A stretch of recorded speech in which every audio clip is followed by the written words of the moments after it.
Chapter 2. The First Secret.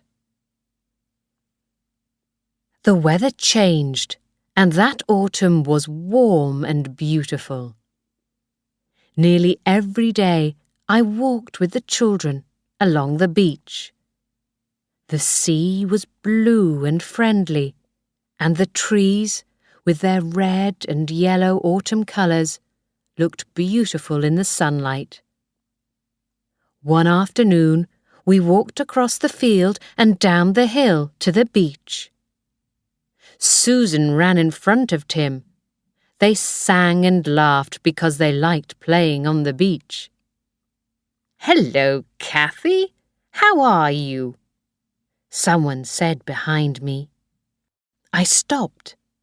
It was Nick, the tall farmer with the blue eyes.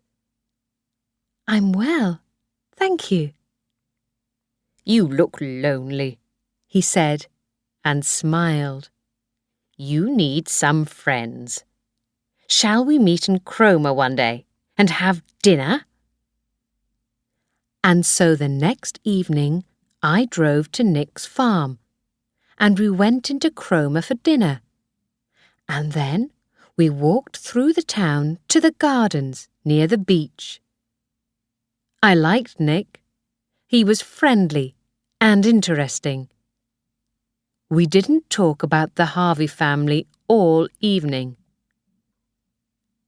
But before we said good night, Nick asked about Duncan.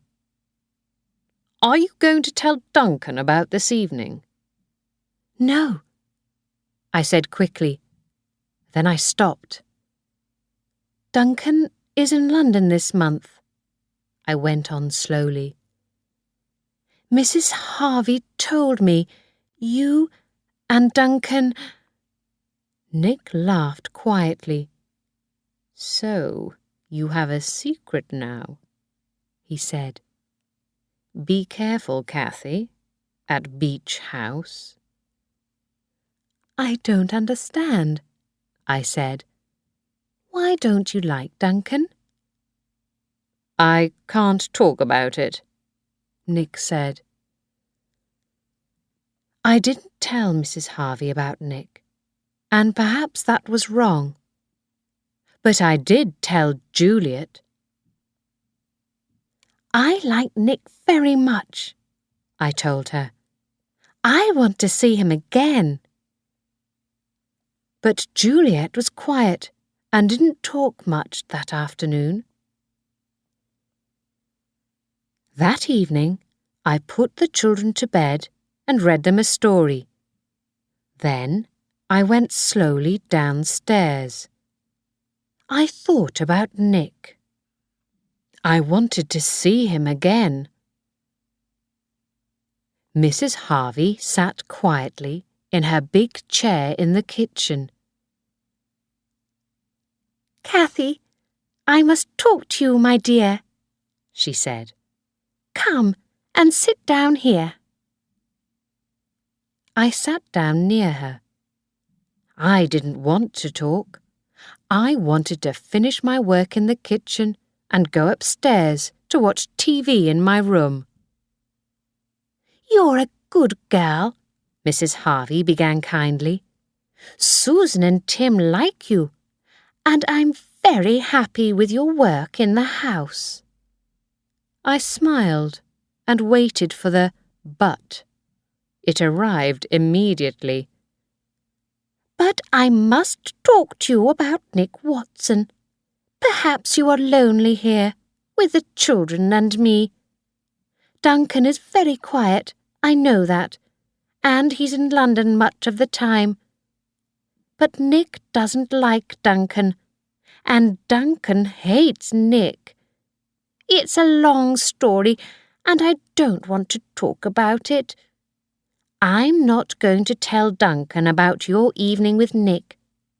But I don't want you to see Nick again." My face felt hot and my hands felt cold. Mrs. Harvey knew about my dinner with Nick. Who told her? And why? I felt angry with Mrs. Harvey because I wanted to see Nick again. But I didn't want to lose my job. I don't understand, I began quietly. Mrs. Harvey stood up. Why must you understand? She asked angrily. Don't see Nick Watson again. Do you hear me? Grandma. We looked up and saw Susan and Tim on the stairs. Children, what are you doing? Mrs. Harvey said. She took her stick and began to walk slowly across the room. Tim was afraid, Susan said. He couldn't sleep, and so we came to call Kathy. I wasn't afraid. You were afraid because of Nick, Tim said, and he pushed Susan. No, Tim, Mrs. Harvey shouted. Her face went white. Don't do that. Kathy, please go upstairs and put them back to bed. I ran upstairs and took the children back to their room. Tim put his little hands on my face and kissed me. Good night, Kathy, he said. I like you. I smiled. I like you too, I said. I said good night to Susan. I don't want Grandma to be angry with you, she said quietly. Why are you afraid of Nick? I asked. I don't know, Susan said. Daddy hates him, but I don't know why. He's a bad man, Tim said. Grandma told me. And so I didn't see Nick again for a long time.